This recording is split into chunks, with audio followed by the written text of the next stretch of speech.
നമുക്കിന്ന് സർവൈക്കൽ സ്പോണ്ടിലോട്ടിക് മൈലോപ്പത്തിനെ കുറിച്ച് സംസാരിക്കാം. എന്താണ് ഈ സർവൈക്കൽ സ്പോണ്ടിലോട്ടിക് മൈലോപ്പത്തി? കഴുത്തിലുള്ള എല്ലുകളുടെ തേയ്മാനം കൊണ്ട് അവിടുത്തെ സുഷുമ്ന നാഡിക്ക് വരുന്ന പരിക്കുകൾ അല്ലെങ്കിൽ അവിടുത്തെ സുഷുമ്ന നാഡിനെ ബാധിക്കുന്നതാണ് സർവൈക്കൽ സ്പോണ്ടിലോട്ടിക് മൈലോപ്പത്തി. ഇത് കൂടുതലും നമ്മൾ കാണുന്നത് പ്രായമായ ആൾക്കാരുകളിലാണ്. എന്താണ് ഇതിൻ്റെ ലക്ഷണങ്ങൾ? കഴുത്ത് വേദന, കുറേ വർഷമായിട്ടുള്ള കഴുത്ത് വേദന.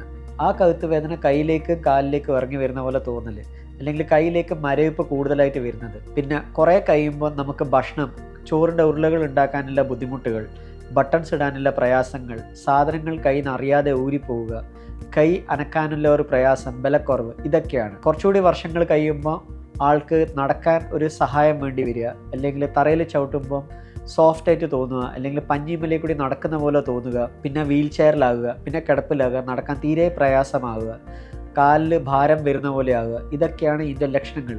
ചിലപ്പം പല പേഷ്യൻസിനും മനസ്സിലാവില്ല ഇത് കഴുത്തിൻ്റെ പ്രശ്നം കൊണ്ടാണ് നമുക്ക് കാലിൽ ബുദ്ധിമുട്ടുകൾ വരുന്നത്. അതുകൊണ്ട് കുറേ വർഷമായിട്ട് നിൽക്കുന്ന, അതും പ്രായമായ കൂട്ടർ, കുറേ വർഷമായിട്ടുള്ള കഴുത്ത് വേദന, കയ്യിലേക്ക് വരുന്ന മരവിപ്പോ തരിപ്പോ അങ്ങനെ എന്തെങ്കിലും ഉണ്ടെങ്കിൽ ഡോക്ടറെ കാണുക. ഇതെങ്ങനെയാണ് നമുക്ക് കണ്ടുപിടിക്കാൻ പറ്റുക? ഇത് ഒരു MRI സ്കാൻ എടുത്താൽ നമുക്ക് സുഷുമ്ന നാഡിയിലുള്ള ചേഞ്ചസ്, അല്ലെങ്കിൽ ആ കോഡിലുള്ള സ്പൈനൽ കോഡിൽ വരുന്ന ചേഞ്ചസ് നമുക്ക് മനസ്സിലാക്കാൻ പറ്റും. അതിനനുസരിച്ചിട്ട് വേണം നമുക്ക് ട്രീറ്റ്മെൻറ്റായിട്ട് മുന്നോട്ട് പോകാൻ.